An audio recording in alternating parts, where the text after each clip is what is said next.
How to fix this gray screen problem on your PC.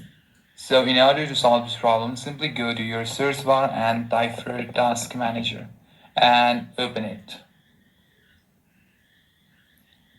And here search for Discord and tap on In Task over here. Then close this. Now press Win plus R and search for %app data %, appdata and %, and hit search OK. Now over here search for Discord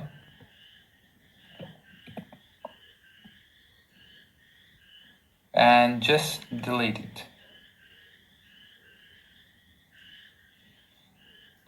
And tap on delete over here, and after you delete it, close this and again reopen your app, Discord from over here. Now it shows starting and your gray screen problem will be solved. Now just sign in back and everything will work smoothly. And that's it, guys. Thank you for watching this video. If you find it useful, then consider liking and subscribing to the channel. I'll see you on the next one.